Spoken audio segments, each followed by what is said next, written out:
And here to talk to us about that Forza Horizon 5 livery editor is Mike Brown. Welcome back. Hey, Leah, great to be here. It's great to see you. So that is a stunning livery, I think we can all agree, and it really sets the stage for what we're going to be talking about next, which is, as mentioned, the Forza Horizon 5 livery editor. So you're going to walk us through what we've got to look at here today, and we'll have maybe a little look-see, a little sneak peek, a little preview.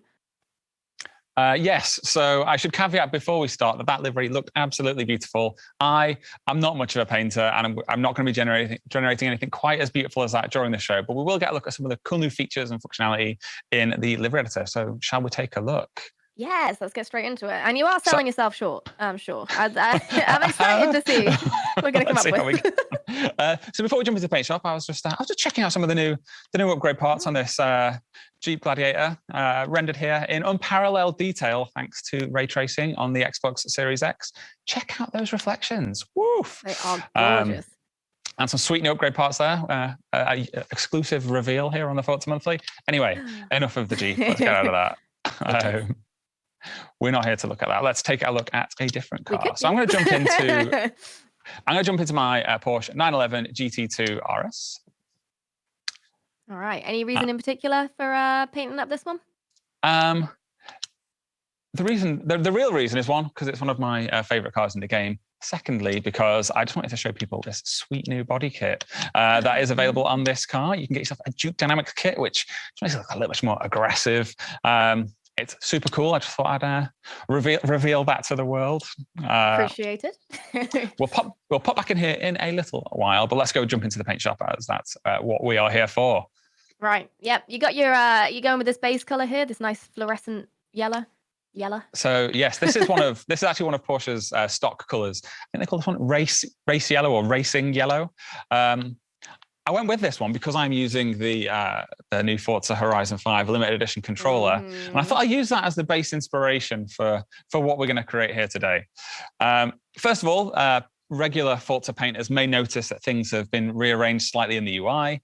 This is the first time we've really revisited the layout in a number of years, and we kind of wanted to bring it in line with kind of the user experience that people might expect in a modern day painting package such as Adobe Photoshop.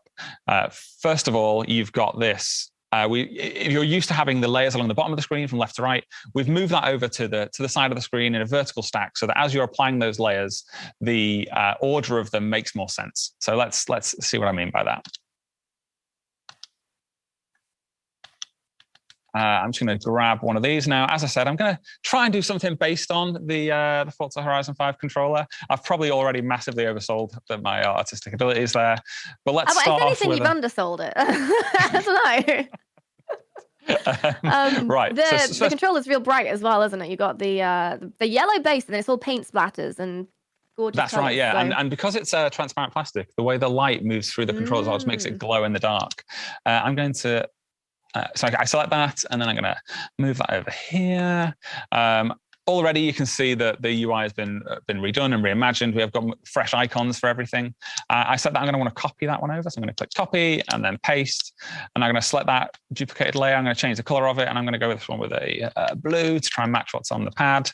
I'm going to move that one so it's not being completely splashed over by the pink there. And I'm going to do that again to add a purple. So copy, paste, and then make it purple.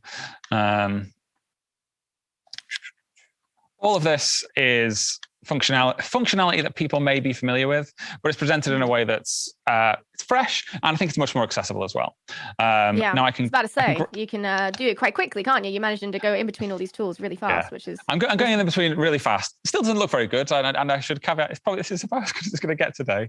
But it's amazing. Pay for this.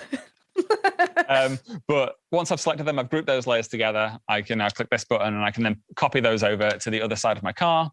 And then we jump over, and you can see there's a couple of stickers I've added there earlier. So once you get into that rhythm, it does make creating liveries that much easier, that much faster. One of the other cool new improvements we've made as well is to massively increase the resolution of your liveries. So if you're playing on the Xbox Series S or X, then they're much higher resolution when they're on the car, when you're driving around in free roam or you're in races.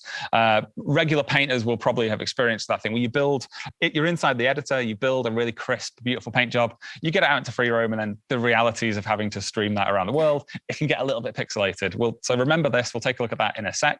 But before we go out and take a little drive, I did want to show another cool feature. So I'm going to save that to my car.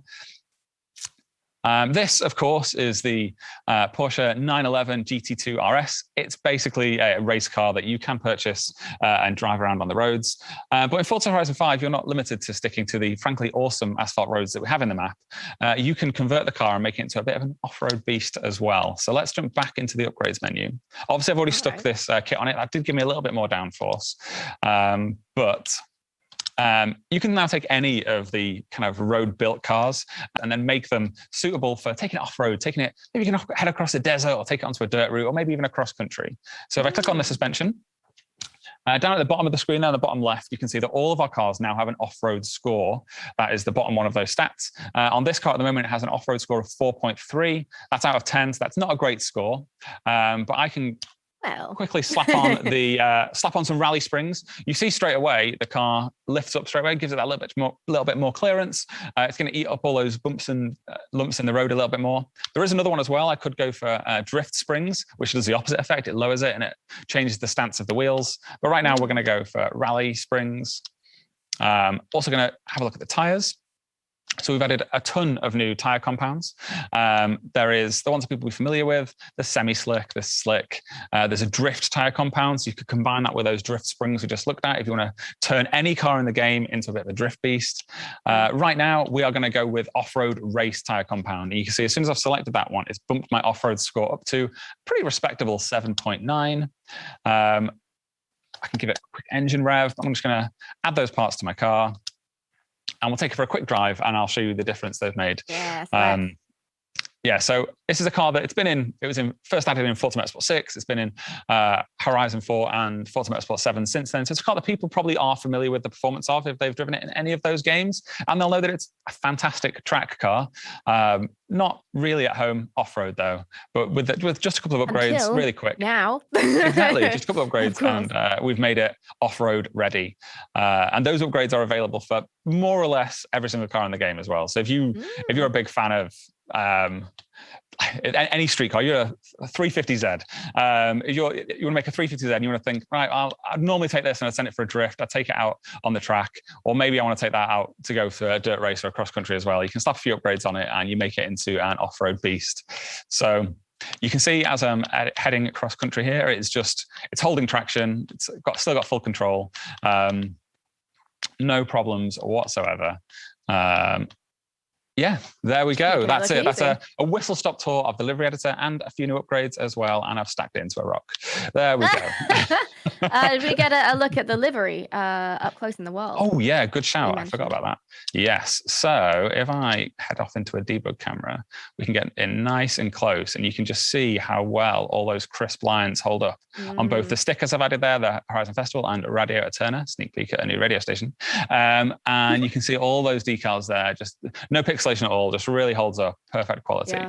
Yeah. Just like being in front of a real car with your own eyeballs. Well, I am always impressed by what the livery designers create in the game. We've had quite a lot of livery designers here on the Community Spotlight, and the talent is always mind-blowing. So I'm excited to see how they utilize these new tools and keep raising the bar.